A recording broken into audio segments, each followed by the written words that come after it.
There's been a lot of changes with the Leafs the last year, starting with the death of Harold Ballard, of course, and then Doug Carpenter being fired, a new coach coming in, Tom Watt. What effect does that have on the players?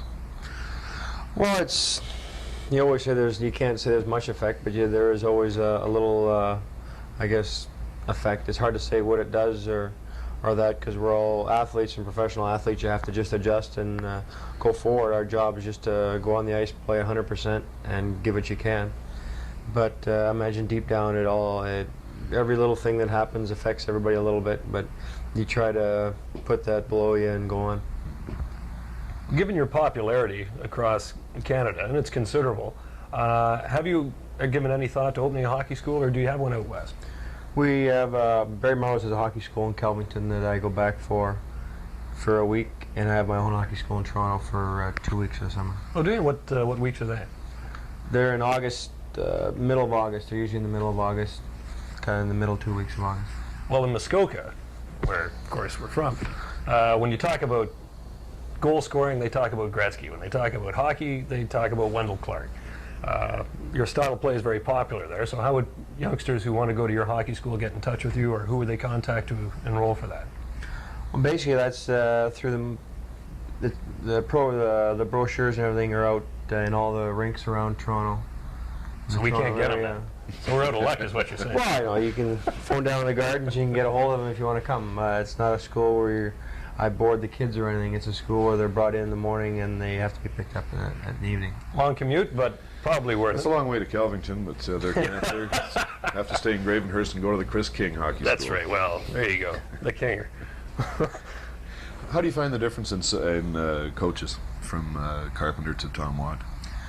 Well, Tom, I guess he can communicate. He can talk to the players very well. He can communicate, and he's a little more vocal. I think he's a little more shows his feelings more and how he feels. Where Doug was more laid back, he didn't communicate as much, and he was more himself. And basically, both the same systems. I think most systems are always the same. Once you get to this level, everybody's got basically the same. Everybody plays the game the same, and but one's just a little more vocal, a little easier to talk to, and the other one was a quieter and basically didn't stress his views as much loudly as Tom does. I'm recalling a few years back, you had a run-in with Tiger Williams, who we mentioned on previous shows before. What was behind the scenes on that? Tiger didn't do much in that fight.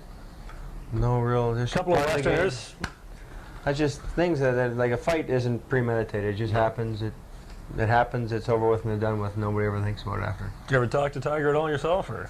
I've talked to him a couple times. I don't know him. I've met him. I actually went to school and his brother taught boxing in Notre Dame. Oh, really? What's his brother like?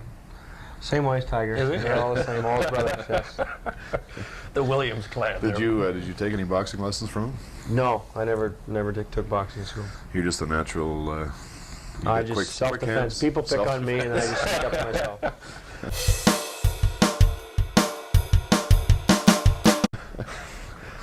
There's a guy by the name of Troy Crowder he's been in the, I don't know, what is he, a sophomore? He's been in the league 2 years now. He's his second year. He's now saying he's the heavyweight king of the NHL. What do you think of this? That's what he wants to be. No, I don't know. I mean, do you think teams should have guys who are just enforcers? Well, I think it's hard to say. Depending how the game goes, and it's getting to the point now.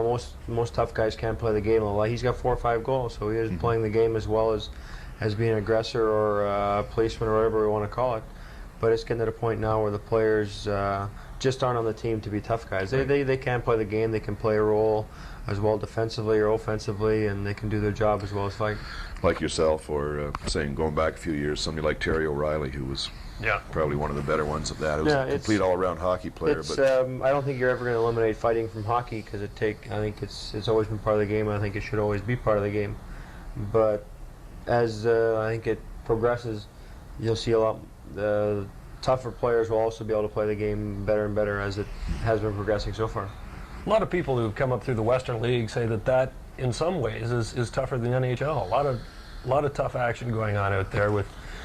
I'm thinking of Saskatoon, #1 is a tough team. Weyburn, I think, has a team too, don't they? Or no? Who am I Tier thinking? 2. Tier 2. Tier 2. What were your experiences coming up through the West?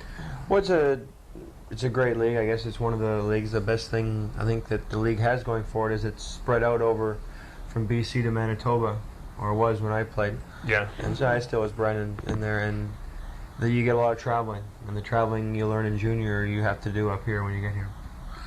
Good prep for the big leagues, I guess. There. Oh my goodness! It's Cleo, the SportsDen Cleo, dog. SportsDen dog. Letting Wendell know that people at home are watching us on Cable 10 and listening to us on FM 101 in Muskoka, which is a place you've never been to, I've never been there. but no. you're going to come up and see us. I have to now, yes. Yes, that's I've heard a lot of good things.